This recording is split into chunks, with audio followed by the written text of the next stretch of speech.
की सुबह के साथ आगाज़ हुआ एक नई क्रांति का, जब मेरठ से निकलकर विद्रोह की चिंगारी ने दिल्ली, कानपुर, लखनऊ, झांसी, बिहार समेत मध्य भारत में आग का रूप ले लिया, जिसमें सिपाहियों की भीड़ को चीरते हुए युद्ध के मैदान में आई झांसी की रानी लक्ष्मीबाई, जिन्होंने अपने अदम्य साहस का परिचय देते हुए अंग्रेज़ों के खिलाफ हुंकार भरी। वहीं हिंदुस्तान के अलग अलग हिस्सों में फिरंगियों को देश के सपूतों ने कड़ी टक्कर दी।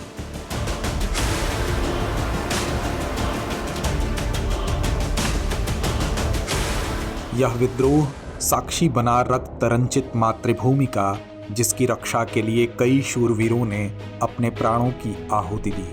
इस विद्रोह ने कंपनी के शासन का अंत किया, लेकिन इसके बाद ब्रिटिश सरकार ने अपने हाथों में ली भारत की कमान। स्वागत है दोस्तों आज़ादी के अगले भाग में, जहां रूबरू होंगे 1857 की क्रांति से जुड़े अनछुए पहलुओं से। टीपू सुल्तान की मृत्यु के बाद लॉर्ड वेलेस्ली ने मैसूर साम्राज्य के सूंदा और हरपोनली जिलों को मराठों को देने की पेशकश की, जिसे बाद में मना कर दिया गया। तो वहीं कनारा, वायनाड, कोयम्बटूर, द्वारापुरम एवं श्रीरंगपट्टनम पर अधिकार कर लिया। मैसूर का नया राज्य एक पुराने हिंदू राजवंश के कृष्णराज तृतीय वाडियार को सौंप दिया गया, जिसने सहायक संधि स्वीकार कर ली। इधर धीरे धीरे पूरे भारत में कंपनी अपनी हुकूमत का प्रसार कर रही थी। विस्तारवाद की नीति से आगे बढ़ रही ईस्ट इंडिया कंपनी व्यापगत के सिद्धांत के साथ आगे आई। यह सिद्धांत लॉर्ड डलहौजी लेकर आए थे, जिसके अनुसार वे राज्य जिनका कोई उत्तराधिकारी नहीं था अपने शासन करने के अधिकार खो देते थे, और इन राज्यों की सत्ता कंपनी की झोली में आ गिरती थी। जाहिर है कि इस नीति के माध्यम से कंपनी अपने राज्य क्षेत्र का विस्तार करना चाहती थी, और हुआ भी यही।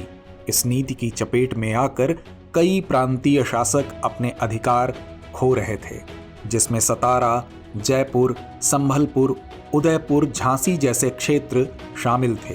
वहीं 1856 में लॉर्ड कैनिंग ने घोषणा की कि बहादुर शाह जफर आखिरी मुगल बादशाह होंगे। इसके बाद उनके वंशजों को बादशाह नहीं बल्कि राजकुमारों की उपाधि मिलेगी, और कंपनी को मिलेगी सत्ता की कमान। कंपनी की दमनकारी नीतियों ने बोया 1857 की क्रांति का बीज। वहीं 1857 की क्रांति की नींव रखी थी सिपाही विद्रोह ने। दरअसल उस समय कंपनी की सेना में मौजूद भारतीय सैनिकों को नई एनफील्ड राइफल दी गई थी, जिसके कारतूसों को मुंह से खोलने के लिए कहा गया। ऐसा माना जाता था कि ये कारतूस गाय और सूअर की चर्बी से बने होते थे, जो हिंदू और मुस्लिम दोनों समुदायों की धार्मिक भावनाओं को आहत करता था। इन कारतूसों को लेकर बैरकपुर छावनी में 29 मार्च 1857 को मंगल पांडे नामक सिपाही ने ब्रिटिश अधिकारियों के खिलाफ बगावत का बिगुल फूंक दिया।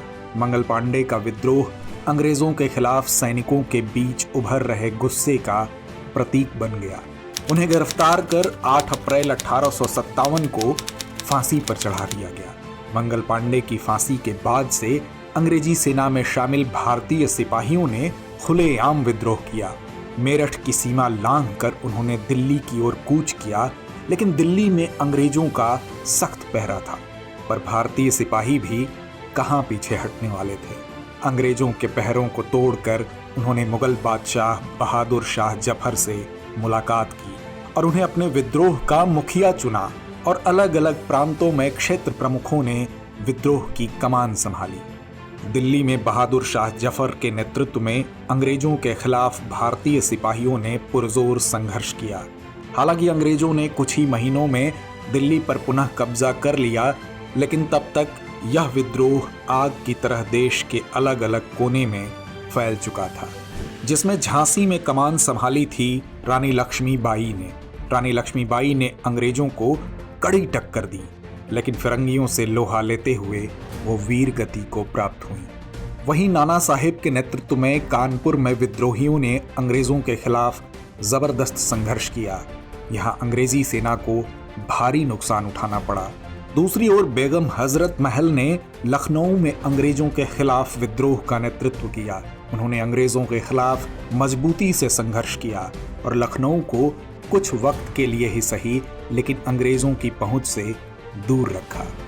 हालांकि यह विद्रोह धीरे धीरे कमजोर पड़ गया।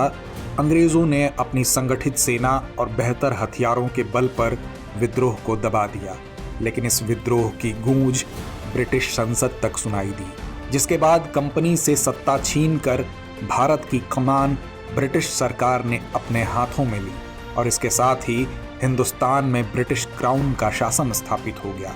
वहीं ब्रिटिश मंत्रिमंडल के सदस्य को भारत भेजा गया और उसकी सहायता के लिए एक परिषद का भी गठन किया गया, जिसे इंडिया काउंसिल कहा जाता था। इसके साथ ही भारत के गवर्नर जनरल का पद बदलकर वायसराय कर दिया गया, जो ब्रिटिश राज का सीधा प्रतिनिधि था। इस परिवर्तन के बाद लॉर्ड कैनिंग भारत के पहले वायसराय बने। विद्रोह के बाद देशवासियों के बीच जगह बनाने की कवायद में अंग्रेजों ने यह वादा किया कि वे भारत के लोगों के धर्म और सामाजिक रीति रिवाजों परंपराओं का सम्मान करेंगे। साथ ही व्यापगत के सिद्धांत को समाप्त कर दिया गया। अब राजाओं को अपनी रियासत दत्तक पुत्रों को सौंपने की छूट दे दी गई। 1857 की चोट के बाद फरंगियों ने सेना में भारतीय सिपाहियों का अनुपात कम करने और यूरोपीय सिपाहियों की संख्या बढ़ाने का निर्णय लिया, लेकिन इन मीठे प्रयासों के मुखौटे के पीछे फूट डालो राज करो की नीति के साथ आगे आए थे अंग्रेज। क्रांति की ज्वाला ठंडी जरूर पड़ गई थी, लेकिन बुझी नहीं थी, और इस ज्वाला ने जलाई थी देशवासियों के बीच मातृभूमि के प्रति प्रेम की मशाल। और साथ ही अब भारतीय भी अंग्रेजों को उनकी कुटिलता का जवाब उनकी ही बोली में देने को तैयार थे। तो दोस्तों, जानेंगे ये सभी घटनाक्रम आज़ादी के अगले भाग में। जय हिंद।